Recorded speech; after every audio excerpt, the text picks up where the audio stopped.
Senator Johnson. Thank you, Mr. Chairman and Madam Secretary. I'd like to join my colleagues in thanking you for your service sincerely, and also appreciate the fact that you're here testifying, and glad that you're looking in good health. Thank you. Were you fully aware in real time? And again, I realize how big your job is, and everything was erupting in the Middle East this time. Were you fully aware of these 20 incidents that were reported in the ARB in real time? I mean, I was aware of the ones that were brought to my attention. They were part of our ongoing discussion about the deteriorating threat environment in eastern Libya. We certainly were very conscious of them. I was assured by our security professionals that repairs were underway, additional security upgrades had taken place. Thank you. Did you see personally the cable on, I believe it was August 12th, specifically asking for basically reinforcements for the security detail that was going to be evacuating or leaving in August? Did you see that personally? No, sir. Okay. When you read the ARB, it strikes me as how certain the people were that the attack started at 9:40 Benghazi time. When was the first time you spoke to, or have you ever spoken to the returnees, the evacuees? Did you personally speak to those folks? I've spoken to one of them, but I waited until after the ARB had done its investigation because I did not want there to be anybody raising any issue that I had spoken to anyone before the ARB conducted its investigation. How many people were evacuated from Libya? Well, the numbers are a little bit hard to pin down because of our other friends, approximately 25 to 30. Did anybody in the State Department talk to those folks very shortly afterwards? There was discussion going on afterwards, but once the investigation started, the FBI spoke to them before we spoke to them. And so other than our people in Tripoli, which I think you're talking about Washington, right? Yeah, the point I'm making is a very simple phone call to these individuals I think would have ascertained immediately that there was no protest prior to this. I mean, this attack started at 9:40 p.m. Benghazi time, and it was an assault. And I appreciate the fact that you called it an assault. But I mean, I'm going back to then Ambassador Rice, 5 days later, going to the Sunday shows and what I would say purposefully misleading the American public.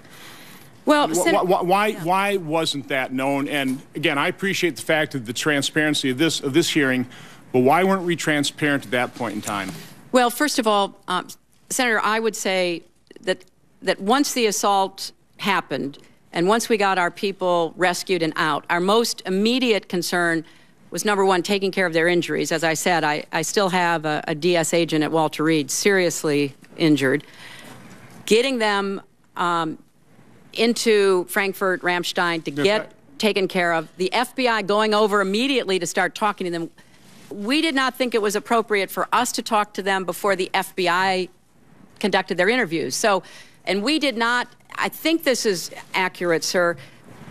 I certainly did not know of any reports that contradicted the IC talking points at the time that Ambassador Rice went on the TV shows. And, you know, I just want to say that, you know, people have accused Ambassador Rice and the administration of, you know, misleading Americans. I can say, trying to be in the middle of this and understanding what was going on, nothing could be further from the truth. Was information developing? Was the situation fluid? Would we reach conclusions later that weren't reached initially? And I appreciate the— Madam Secretary, do you disagree with me that a simple phone call to those evacuees to determine what happened wouldn't have ascertained immediately that there was no protest? I mean, that was a piece of information that could have been easily obtained. Well, but Senator, within hours, if not days. Senator, you know, when you're in these positions, the last thing you want to do is interfere with any other process going on. I realize that's a good excuse. Number two, well, no, it's the fact. Number two, I would recommend highly you read both what the ARB said about it and the classified ARB, because even today there are questions being raised. Now, we have no doubt they were terrorists, they were militants, they attacked us, they killed our people. But what was going on and why they were doing what they were doing? No. Again, we were misled that there were supposedly protests and then something sprang out of that, an assault sprang out of that. And that was easily ascertained that was not the fact. And the American people could have known that within days, and they didn't know that. With all due respect, the fact is we had 4 dead Americans. Was it because of a protest, or was it because of guys out for a walk one night who decided they'd go kill some Americans? What difference at this point does it make? It is our job to figure out what happened and do everything we can to prevent it from ever happening again, Senator. Now, honestly, I will do my best to answer your questions about this, but the fact is that people were trying in real time to get to the best information. The IC has a process, I understand, going with the other committees to explain how these talking points came out. But, you know, to be clear, it is, from my perspective, less important today, looking backwards, as to why these militants decided they did it, than to find them and bring them to justice. And then maybe we'll figure out what was going on in the meantime. Okay, thank you, Madam Secretary. Senator Shaheen. Thank you very, very much, Secretary Clinton. I want to